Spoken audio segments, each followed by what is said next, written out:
Good morning friends. आज मैं class 9th का दो चरों वाले रैखिक समीकरण लेसन नंबर 4.3 का एग्जाम्पल का क्वेश्चन नंबर 7 लेके आया हूं। इसमें क्या दिया है, हम जानते हैं कि एक पिंड पर लगाया गया बल पिंड में उत्पन्न त्वरण के अनुक्रमानुपाती होता है। इस स्थिति में व्यक्त करने वाला एक समीकरण लिखिए और समीकरण को आलेखित कीजिए। ठीक है, अब ये सवाल दिया है तो आपको मालूम होगा, जब हम विज्ञान पढ़ते हैं, उसमें साइंस में पढ़ते हैं, तो अगर हम कोई वस्तु होता है तो उसपे बिना त्वरण के वो, जैसे मान लीजिए पेन है, इसको मैं गिराता हूं तो ये त्वरण से पृथ्वी की तरफ गुरुत्वाकर्षण होती है। ठीक है, मतलब ऐसे गिर जाएगी। ठीक है, तो हम क्या करते हैं, जैसे साइकिल का पहिया है या बॉल है, ये चलता है जब भी तो उस पर क्या होता है, एक त्वरण काम करता है। क्या करता है, एक त्वरण काम करता है, मतलब एक आकर्षण काम करता है। तो उस आकर्षण से ही वो आगे चलती है। हम भी अगर रोड पे चलते हैं तो एक जो है आकर्षण से चलते हैं, एक त्वरण से चलते हैं, बराबर। तो अब हम इसको व्यक्त करना है तो हम मान लेते हैं, मान लीजिए ये हमारा एक पिंड है, मान लीजिए ये पिंड है। ठीक है, ये पिंड है कितने ग्राम का, मान लीजिए यम ग्राम का है, यम ग्राम का। ठीक है, यम ग्राम का है।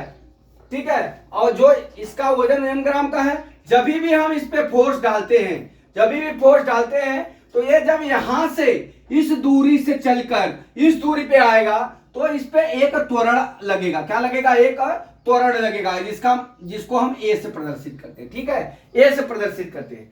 ठीक, यम ग्राम का एक यम द्रव्यमान का एक जो है अपना बॉल है, इस पे जैसे ही फोर्स हम प्रवाहित करते हैं तो हमारा क्या होगा, यहां से खिसक के यहां हो जाएगा, इसका त्वरण का मान 1 होगा। अभी हमारा सवाल में क्या दिया है, हम जानते हैं एक पिंड पर लगाया गया बल पिंड में उत्पन्न त्वरण के अनुक्रमानुपाती होता है। अनुक्रमानुपाती मतलब क्या होता है, एफ अनुक्रमानुपाती बराबर क्या हो जाएगा, ए हो जाएगा। ठीक है, एफ अनुक्रमानुपाती ए हो गया।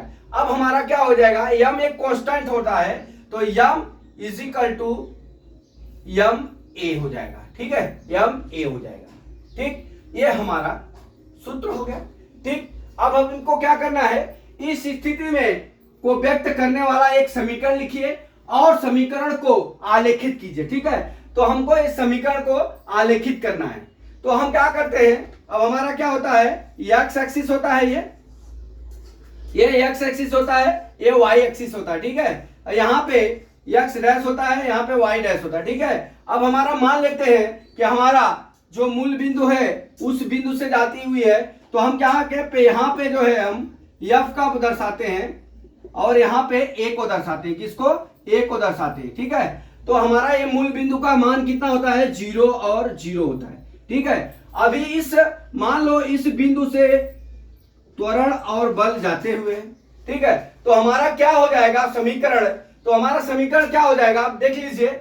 अब यहाँ पे एफ बराबर हम 0 ले लेते हैं और वाई बराबर एफ बराबर 0 और एम बराबर 0 ले लेते हैं, तो क्या हो जाता है, तो एफ का मान कितना होगा 0, एम गुणे कितना हो जाएगा, ए का मान, त्वरण का मान हमारा 0 हो जाएगा। तो बराबर 0 बराबर क्या हो गया, 0, अर्थात ये हमारा समीकरण सही है। तो हमारा समीकरण क्या हो गया, एफ बराबर एम ए।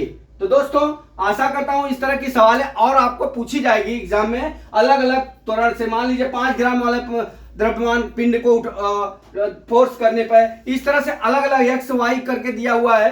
तो अगला सवाल मैं इस तरह का फिर आपको समझाता हूं, मैं अगला वीडियो फिर लेके आता हूं आपको। तो दोस्तों चलते हैं हम अपने हारे का सारा चैरिटेबल, कल वेट करते हैं। जय मां सरस्वती, जय भारत माता, जय जवान, जय किसान।